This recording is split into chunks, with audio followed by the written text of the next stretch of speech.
प्रणाम। एक मंत्र है गायत्री मंत्र, जो सर्वाधिक प्रचारित मंत्र है। इस मंत्र में महर्षि विश्वामित्र और महर्षि वशिष्ठ ने अपना तपोबल अर्जित कर इसे कीलित किया है। तपोबल के द्वारा ये मंत्र कीलित होने के कारण इसके महारहस्य को आम साधक साधारणतः नहीं जान पाता। लेकिन जब आप इसका उत्कीलन करते हैं ब्रह्म विशिष्ट विश्वामित्र शापाद विमुक्ता भव कहते हुए, तो ये उत्कीलित होने लगता है। इसके उत्कीलन की कुछ विशेष विधियां हैं जिनको हमें ज़रूर जानना चाहिए। ये मंत्र इतना रहस्यमय मंत्र है कि मानो इसमें गागर में सागर भर ली गई, मानो संपूर्ण मंत्रों को रत्न बनाकर एक मंत्र में समेट लिया गया। यह मंत्र किसी अथाह ज्ञान सागर से कम नहीं है। इसमें सत्व गुण है, रजस गुण है और तमस गुण, त्रिगुण इसमें विद्यमान है। और ईड़ा पिंगला सुषुम्ना के भीतर जो सप्तलोक हैं, भू भुवा स्व महा जना तपा सत्यम इत्यादि, वो सभी के सभी इस मंत्र में निहित हैं। सुबह हो या दोपहर या फिर शाम या घनघोर रात्रि के तीन पक्षी क्यों ना हो, वो सभी के सभी एक ही मंत्र में निहित हैं, और वो है गायत्री मंत्र, जिसमें माँ सरस्वती, माँ काली, माँ महालक्ष्मी तीनों अपनी पूर्ण शक्ति के साथ विद्यमान हैं। वही मंत्र गायत्री मंत्र कहलाता है। लेकिन ये गायत्री मंत्र इतना विलक्षण और इतना अद्भुत है कि इसका विवरण बड़े बड़े शास्त्र और ग्रंथ नहीं कर सकते। अनेकों ऋषियों ने, अनेकों मनस्वियों ने इस एक ही मंत्र के अनेकों अनेक अर्थ निकाले। इस मंत्र के भीतर एक एक बीज छिपा हुआ है। उस बीज का भी अपना एक बड़ा ही गहरा और गूढ़ अर्थ है। इसी कारण जो मंत्र बहुत ही सहज लगता है, जो हर एक साधक की जिह्वा पर है, हम उसे बहुत ही आम, बहुत ही साधारण मान बैठने की गलती करते हैं, जबकि ऐसा है नहीं। सर्वोच्च साधनाओं में से एक साधना ब्रह्म साधना अर्थात गायत्री साधना है। जब तक किसी साधक ने ब्रह्म गायत्री की साधना न की हो, तब तक वो पवित्रता, चैतन्यता और दिव्यता और अलौकिकता जैसे शब्दों को जीवन में कभी अनुभव नहीं कर पाएगा। और ये एक बड़ा रहस्य है। इसलिए हमें इन रहस्यों को समझना होगा। हमें ये जानना होगा कि हम कैसे ब्रह्म गायत्री को सिद्ध कर सकें, उनका ध्यान सुमिरन कर सकें, और किस भांति इस अलौकिक मंत्र का जाप कर सकें, और किस तरह इसके सकल तत्वों की प्राप्ति कर सकें। गायत्री मंत्र समस्त देवी देवताओं को तृप्ति देने वाला है और निराकार परब्रह्म परमात्मा का द्योतक भी है।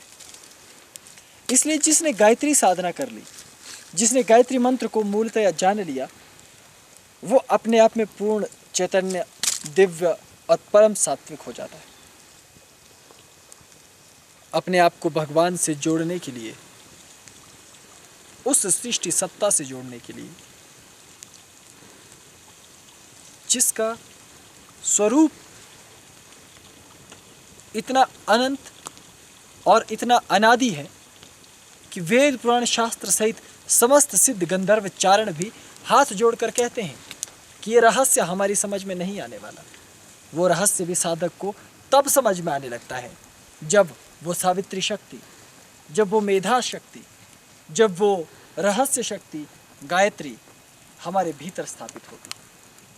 इसलिए गायत्री मंत्र को एक आम और एक साधारण मंत्र नहीं मानना चाहिए, क्योंकि उस मंत्र की सामर्थ्य ऐसी अलौकिक है कि बड़े से बड़े ऋषि मुनि और एक छोटे से छोटे आम भक्त ने, सभी ने गायत्री की वंदना की है। आमतौर पर हम गायत्री मंत्र को साधारण मानकर उसकी विधिवत दीक्षा नहीं लेते। हम विधिवत उसका जाप और पुरुष चरण इत्यादि संपन्न नहीं करते, जबकि ये बहुत ही विपरीत बात होगी। साधकों को गायत्री मंत्र की विधिवत दीक्षा प्राप्त अवश्य करनी चाहिए। गायत्री के कितने स्वरूप हैं, उन्हें किस प्रकार ध्याया जाता है, उनके मंत्र को किस प्रकार जपा जाना चाहिए। जो ही साधक इन तत्वों को गुरु से प्राप्त करता है, गुरु से गायत्री की दीक्षा लेता है, तब वो ये जान पाता है कि गायत्री एक साधारण शक्ति नहीं है, वरन वो तो इस ब्रह्मांड की सर्वोच्च शक्तियों में से एक शक्ति है। गायत्री कल्पतरु है। उनके सानिध्य में बड़े से बड़े विद्वान, बड़े से बड़े चिंतक जब हार कर बैठ जाते हैं तो वो सब ऐसी तृप्ति अनुभव करते हैं जो उन्हें सृष्टि के अन्य किसी तत्व में कभी कहीं प्राप्त नहीं होने वाले। इसलिए गायत्री तीनों वेदों के द्वारा प्रतिपादित और चतुर्थ वेद के द्वारा प्रशंसित है। गायत्री को दिव्य विद्या ही मानना चाहिए। गायत्री की स्तुति प्रत्येक ऋषि ने की है, इसलिए गायत्री की महिमा इतनी बड़ी हो जाती है कि उसे मैं केवल कुछ एक सूत्रों में तुम्हें नहीं समझा सकता। लेकिन गायत्री मंत्र की दीक्षा और जब तुम उसकी विधिवत साधना संपन्न करते हो, तब तुम्हें उसकी तेजस्विता समझ में आने लगती है। और यहाँ शिव का जो धर्म है, शिव का जो पंथ है, शिव के द्वारा जो ज्ञान की गंगा आगे बहती है, वो ये कहती है कि गायत्री इत्यादि जितनी भी समस्त शक्तियाँ हैं, ये तर्क का विषय नहीं है, ये व्याख्या का विषय नहीं है, ये तो प्रत्यक्ष साधना का विषय है। केवल गायत्री वो शक्ति है जो सबसे अधिक सुख, आनंद और शांति देने वाली शक्ति है। यदि जीवन में कभी तुमने शांति को अनुभव किया हो तो तुम जानते हो कि शांति के अतिरिक्त इस जीवन में बाकी सब कार्य, सब कुछ व्यर्थ है। शांति ही परमानंद है, शांति ही सुख है, शांति ही आत्मा का वास्तविक गुण है। इसलिए केवल शांति अनुभव करने के लिए लोग न जाने किस किस तरह के प्रपंच करते हैं। कोई भ्रुवोर मध्य में ध्यान लगाता है, कोई अपने भीतर स्थित कुंडली चक्रों में ध्यान लगाता है, कोई जप तप व्रत नियम करता है, कोई महीनों एक टांग पर खड़ा रहता है, कोई वन प्रदेश में धुनी रमाता है, कोई अपने कक्ष के भीतर बैठकर माला जपता रहता है, कोई माथा टेकने जाता है। इस तरह से अनेक प्रपंच केवल शांति के लिए किए जाते हैं। लेकिन ये शांति वो केवल और केवल गायत्री मंत्र में ही निहित है। इसलिए गायत्री मंत्र इतना अहम और इतना आवश्यक हो जाता है कि यदि तुमने उसकी विधिवत दीक्षा नहीं ली अथवा गायत्री को विधिवत धारण नहीं किया तो उसका कोई औचित्य तुम्हारे जीवन में नहीं रहेगा यदि तुमने स्वेच्छा से गायत्री मंत्र का जाप किया। गायत्री मंत्र की मैंने जैसे कि कहा अनेकों अनेक अर्थ हैं, उसमें से उसके भी जो अर्थ हैं उनके भी अनेकों अनेक और विभाजन होते हैं, खंड होते हैं, जिन्हें सार्वजनिक तौर पर गुरु नहीं बताता, क्योंकि गायत्री पूर्ण सात्विक शक्ति है, उसे सत्व भाव से ही जानना होगा। और जो प्रपंच हम जगत में फैलाते हैं उसके मध्य गायत्री को नहीं आंका जा सकता। इसलिए विश्वामित्र, वशिष्ठ इत्यादि समस्त ऋषियों ने भी वन प्रदेश में बिल्कुल एकांत पर्वत पर जाकर किसी झील के किनारे, किसी झरने के किनारे बैठकर ही उस महाशक्ति का ध्यान किया है। उस समय उन्होंने सत्व का पालन किया, ना तो उन्होंने झूठा आहार किया, ना ही वो अत्यधिक आहारी रहे। संयमित आचार व्यवहार और संयमित जीवन शैली उन्होंने अपनाई।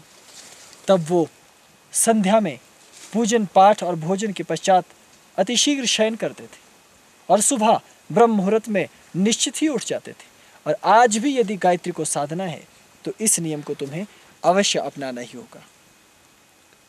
वृद्धावस्था आएगी, मृत्यु आ जाएगी, लेकिन अपने मन को तुम कभी पूर्णता से परिपूर्ण अनुभव नहीं करोगे।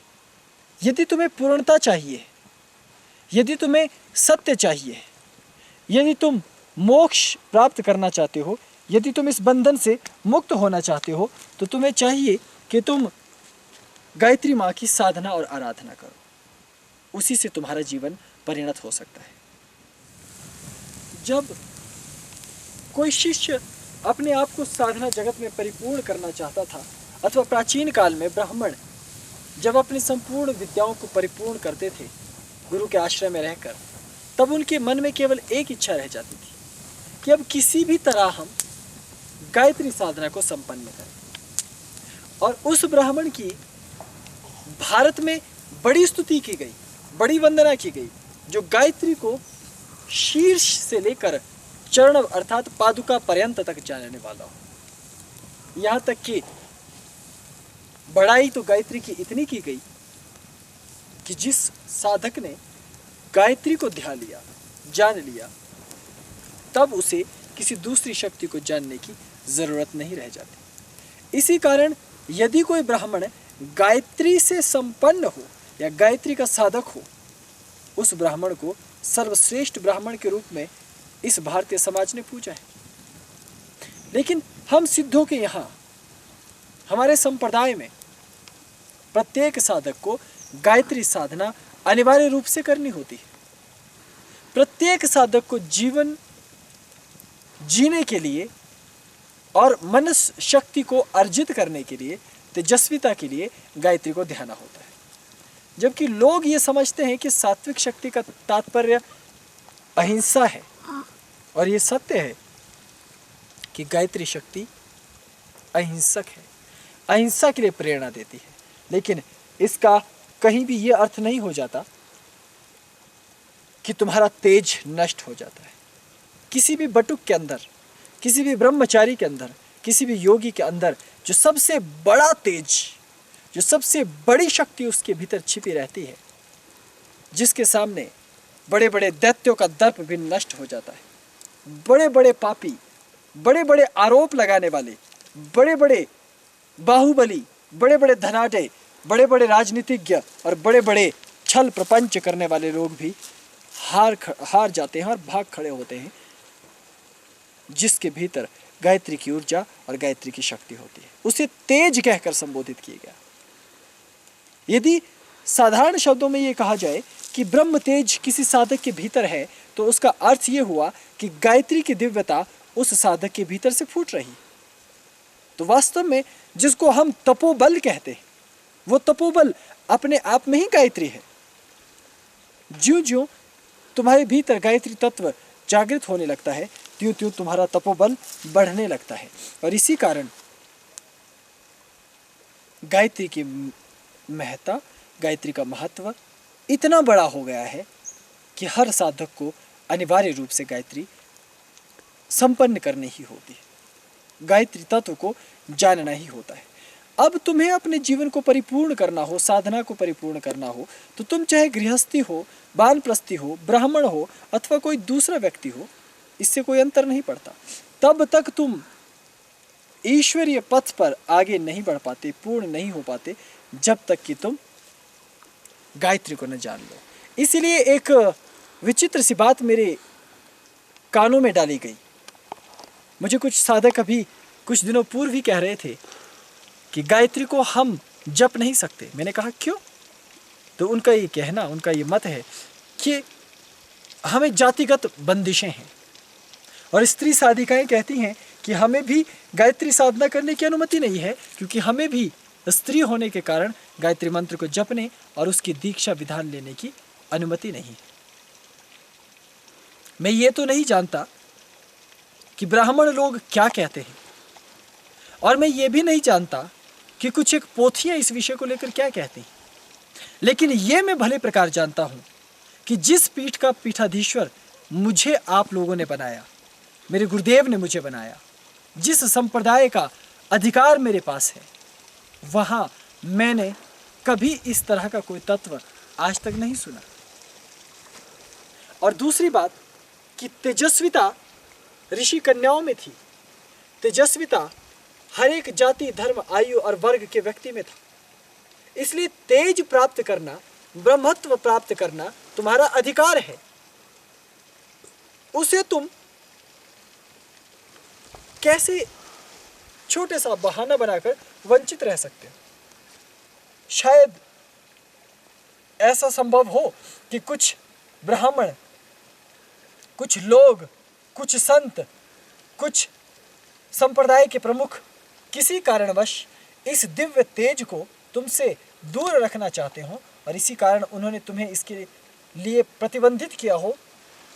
लेकिन हमारे पंथ में ऐसी कोई बंदिश नहीं है, इसलिए तुम खुले मन से बिना किसी भेदभाव को विचारे, क्योंकि ये शिव का संप्रदाय है, ये साधनाओं का संप्रदाय है, यहाँ तो अनेकों प्रकार की साधनाएं प्रतिदिन गुरु देते हैं। इसलिए तुम निश्चिंत होकर इस साधना को संपन्न करो, इसके मंत्र को जानो, उसकी दीक्षा प्राप्त करो और ब्रह्म गायत्री को अपने ब्रह्मरंध्र के मध्य में स्थापित करो। इस प्रकार की व्यर्थ के प्रपंचों में और व्यर्थ के तत्वों में न उलझना, क्योंकि ये सब तुम्हारा और हमारा कार्य नहीं है। हमें तेजस्विता प्राप्त करनी है और तेज शब्द की परिभाषा मौखिक रूप से नहीं दी जा सकती, उसे अनुभव किया जा सकता है। इसलिए हमारा तेज, तुम्हारा तेज, या सृष्टि के अनेकों तत्वों के भीतर जो तेज निहित है वो गायत्री का ही तेज है। इसलिए ऋषियों ने समाज से दूर रहकर ही ये साधना संपन्न करना श्रेष्ठ समझा। अब यहाँ एक प्रश्न खड़ा होता है। प्रश्न ये कि सभी संत ऋषि मुनि इस साधना को करने के लिए एकांत और बिहड़ों में क्यों गए? वो भी तो अपनी कुटिया के भीतर अथवा अपने आश्रम में अपने शिष्यों के साथ रहते हुए इस साधना को संपन्न कर सकते थे। इसका साधारण सा उत्तर है, गायत्री ब्रह्म की विद्या है, गायत्री बुद्धि की विद्या है और गायत्री धर्म और सत्य की विद्या है। वो अधर्म से दूर रहना चाहती है और मैंने जैसे कि कहा, धर्म और अधर्म के बीच में बड़ी महीन सी रेखाएं होती। अधर्म धर्म का रूप धारण करके ही अपना कार्य संपादित करता है और समाज के अंदर नीचता भरी रहती है। हालांकि मैं इस अपने वाक्य के लिए क्षमा याचना करूंगा, क्योंकि अब मैं एक पदवी पर हूं और उस पदवी पर से किसी तरह की आलोचना कैसे संभव है, किंतु करनी तो पड़ेगी ही। समाज इसलिए दुष्टता से परिपूर्ण है क्योंकि वो हमेशा दुष्टता दिखाता रहता है। आप अच्छा करेंगे तो वो आपको बुरा ही कहेगा। समाज आलोचना प्रधान है। आप जितना मर्जी अच्छा कार्य कर लीजिए, उसने तो आलोचना करनी ही है, इसलिए उन्हें आलोचनामुखी कहा जाता है। इसलिए प्राचीन काल में जब तंत्र समुदाय के लोग समाज को दिखाने के लिए चित्र बनाते थे तो कपिमुखी कहा जाता था, अर्थात बंदरों की तरह मुख वाली एक भीड़ बनाई जाती थी। उसका अर्थ होता था सांसारिक लोग। और उस संसार में भी जो पापाचारी हैं, पापात्मा हैं, जो भक्तों को दुखी करते हैं, जो केवल संतों को निशाना बनाते हैं, केवल ऋषि मुनियों को सहारा बनाते हैं, निशाना बनाकर उनको प्रताड़ित करना चाहते हैं, वेद पुराण ग्रंथ इत्यादि को नकारते हैं, उनको पिशाचमुखी कहा जाता था और उनके लंबे दांत और सींग बनाकर उन्हें तंत्रमत दिखाता था। तो समाज ऐसे लोगों से भरा पड़ा हुआ है। इसलिए इस आलोचक और निंदक समाज से बचने के लिए ऋषि मुनि एकांत में जाते थे ताकि टीका टिप्पणियां ना हो। इस समाज की सबसे गंदी, सबसे बुरी और सबसे बड़ी पापाचार करने वाली आदत है निंदा, और वो एक ऐसा नित्य पाप है जिसको ये प्रतिपल करते हैं हर क्षण। कोई व्यक्ति, उसकी नाक टेढ़ी क्यों है, कोई व्यक्ति उसके बाल लंबे क्यों हैं, किसी व्यक्ति की दाढ़ी क्यों नहीं उगी है, कोई व्यक्ति उसके पास इतना धन क्यों है, कोई व्यक्ति, वो यदि अमुक व्यक्ति यदि साधु है तो उसके पास इतना धन वाहन संपदा क्यों है। तुम्हें क्या लेना देना? तुम अपना कर्म सुधारो। दूसरों की निंदा करने में तो तुम्हारी जिह्वा लगातार चलती रहती है, अपनी ओर कब देखोगे? ये कुत्सित वृत्तियां हम नहीं छोड़ते। इसी कारण गायत्री का साधक इन प्रपंचों से दूर रहना चाहता है। केवल एक ही साधक ऐसा है जो सभ्यता से दूर रहकर साधना करता है, और वो है गायत्री का साधक। याद रहे, योग का साधक अथवा योगी कभी समाज का बहिष्कार करके समाज से दूर नहीं होता। शक्ति का उपासक वो तो समाज में ही त्रिशूल गाड़ कर बैठता है, और किसी ने ज़्यादा जुबान हिलाई तो मैंने सुना है कि प्राचीन काल में तो वो गर्दन धड़ से अलग कर दिया करते थे, क्योंकि तब की व्यवस्था लोकतांत्रिक नहीं थी, राजशाही वाली थी। लेकिन आज भी शक्ति के पुत्र इस लोकतंत्र में अपनी आवाज़ बुलंद किए रहते। शिव के पुत्र भी इसी भांति सभ्यता में अपना त्रिशूल थामे विद्यमान रहते हैं। केवल ब्रह्म गायत्री और ब्रह्म देव के उपासक वही एकांत और बिहड़ों में ब्रह्मचर्य जैसे अत्यंत कठोर नियमों का पालन करते थे, और इसी कारण उनकी बड़ाई हमारे समाज में सबसे ऊपर हुई। इसलिए आज हम किसी को भी ऋषि मुनि या संत कहते हैं तो हमारे मन में जो एक तथाकथित चित्र उनका उभरता है वो संतों का एक ही चित्र होता है कि जंगल में कहीं बैठे हुए हैं, कोई धन नहीं, कोई वाहन नहीं, कोई मोह माया नहीं। ये धन संपदा मोह माया रहित होना केवल एक ही साधु और संत के लिए अनिवार्य है, और वो है केवल गायत्री माता की साधना और गायत्री की उपासना करने के लिए। इसलिए यदि तुम भविष्य में किसी संत को वाहन, राजसी ठाठ बाट, सौंदर्य और इन सब प्रसाधनों के साथ देखो तो आलोचना मत करना, क्योंकि तुम स्वयं हीन बुद्धि होते हो, स्वयं तुम्हारे भीतर वो ज्ञान नहीं होता, और तुम संतों को समझाने लग जाते हो कि अमुक संत को ऐसा नहीं होना चाहिए, अमुक संत अथवा साधक को वैसा नहीं होना चाहिए, उन्हें मोह माया से क्या लेना देना, उन्हें अगर कुछ लेना देना नहीं तो तुम्हें भी क्या लेना देना। तुम अपने आप को संसारिक कहते हो तो वो शिव के पुत्र, शक्ति के उपासक, संसार तो बना ही उनके लिए है। कहा गया है कि संसार सिद्धों के लिए और मुनियों के लिए मनन है। वो भी संसार में ही तो मनन होगा, जब संसार से बाहर निकल गए तो क्या खाक मनन होगा। ऋषि उनको कहा जाता है जो निरंतर समाज कल्याण और अपने आत्म कल्याण के लिए ईश्वर की साधना आराधना करते हैं। अगर समाज ही नहीं होगा तो क्या समाज कल्याण होगा? यदि अपना अस्तित्व ही नहीं होगा तो क्या खाक साधना होगी?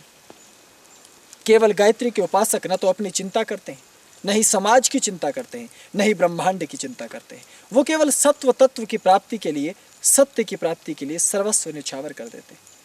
इसलिए ऋषि मुनि और संतों की जो एकमात्र छवि इस भारतीय मानस पर है वो गायत्री उपासक ऋषि मुनियों की छवि ही है। इसलिए तुम्हें भी यदि उसी प्रकार साधना करनी है तो गायत्री के मार्ग पर जाकर ही उस श्रेष्ठता को और उस उच्चता को तुम प्राप्त कर सकते हो। लेकिन यहाँ एक चीज है जो बंदिश लगाती है। कहा जाता है कि गायत्री की पूर्ण स्वरूप में साधना आराधना केवल वानप्रस्थ आश्रम में, अर्थात आयु जब 50 से ऊपर हो जाए तभी करनी चाहिए।